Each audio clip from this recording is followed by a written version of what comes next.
آپ نے آخری مرتبہ ہاتھ سے یعنی کہ قلم سے کب لکھا تھا؟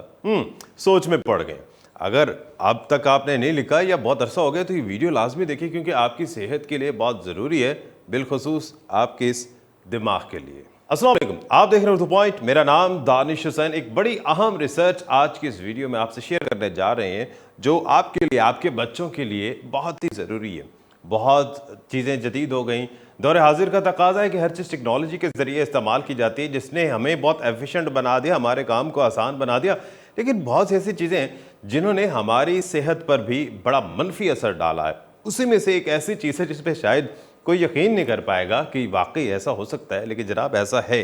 اگر آپ ہاتھ سے نہیں لکھتے ہیں تو یہ آپ کے دماغ کو سست کر دے گا، آپ کے دماغ کی لرننگ کو کم کر دے گا، اور ساتھ ہی ساتھ آپ کی یادداشت پر بھی برا اثر مرتب ہوگا اس کا۔ شاید یہی وجہ ہے کہ اکثر لوگ بھولنا شروع ہو گئے ہیں۔ بھولنے کی بیماری ہمارے ہاں عام سی بات ہو گئی ہے۔ پہلے ایسا ہوتا تھا کہ جب کوئی بڑھاپے میں جاتا تھا اور دیڑھ عمر میں جاتا تھا تو اس کے بعد یادداشت تھوڑی کمزور ہو جاتی تھی، لیکن اب جو صورتحال ہے 20، 25، 30 سال کے نوجوان بھی بھولنے کی عادی ہو چکے ہیں۔ تو اس کی ایک وجہ یہ بھی ہو سکتی ہے کہ آپ اپنے دماغ کا کم استعمال کرتے ہیں۔ اب آپ یہ سوچ رہے ہوں گے کہ بھائی قلم سے لکھنے یا ٹائپنگ کرنے سے دماغ کا کیا تعلق ہے؟ تو ناروے کی یونیورسٹی ہے، Norwegian university of science and technology, انہوں نے ایک بڑی ہی دلچسپ ایک ریسرچ کی ہے،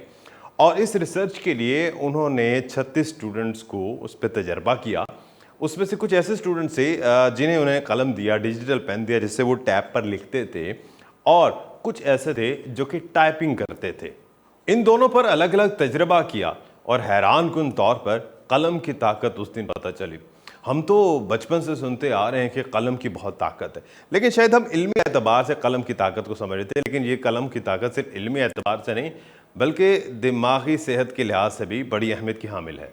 جب یہ نارویجن یونیورسٹی نے ریسرچ کی تو اس ریسرچ کے بعد پتہ چلا کہ جو لوگ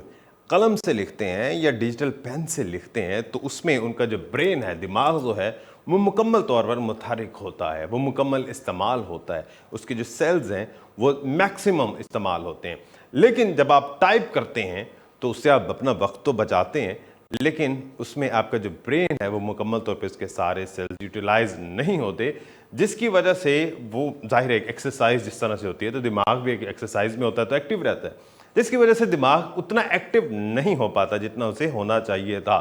اور اس کی وجہ سے لاس میموری اور یادداشت میں کمی، اس کے علاوہ لرننگ پہ اس کا بڑا خاصا منفی اثر پڑ سکتا ہے۔ اس میں ایک عام فہم میں بات یہ بھی ہے کہ جب آپ لکھ رہے ہوتے ہیں تو آپ اپنی ہینڈ رائٹنگ کا خیال رکھتے ہیں، آپ کا ہاتھ مکمل طور پر اس پہ لکھنے میں یا ٹائپنگ کے بجائے جب آپ اسے ہینڈ رائٹنگ میں لکھتے ہیں تو یا ڈرائنگ بناتے ہیں تو اس میں مکمل آپ کی جو کنسنٹریشن ہے وہ وہیں ہوتی ہے، جس کی وجہ سے آپ کا مکمل دماغ لکھنے یا ڈرائنگ کی طرف ہوتا ہے، اور انسٹیڈ آف دس جب آپ ٹائپنگ کرتے ہیں تو ٹائپنگ میں صرف آپ کیز پریس کرتے ہیں۔ مثال کے طور پر اگر آپ نے لکھنا ہے کیو جب آپ لکھیں گے تو آپ اپنے ہاتھ سے قلم کو پورا گھمائیں گے اور اس کے بعد کیو لکھیں گے،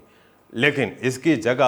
جب آپ ٹائپ کر رہے ہیں تو آپ صرف کیو کی ایک کی پریس کریں گے اور کیو ٹائپ ہو جائے گا، جس کی وجہ سے آپ کی وہ ایفرٹ نہیں لگتی جو آپ کو لگنی چاہیے، اور یہ آپ کے دماغ کو سست کرتا جا رہا ہے۔ تو اب اس ریسرچ کے بعد آپ نے کمنٹ میں ہمیں لازمی بتانا ہے کہ آپ نے آخری مرتبہ ہاتھ سے کب لکھا، کیونکہ اکثر لوگ یہ بھی کہتے ہیں جب بہت عرصے بعد ہاتھ سے لکھتے ہیں تو ہاتھ درد بھی کرنے لگتے ہیں۔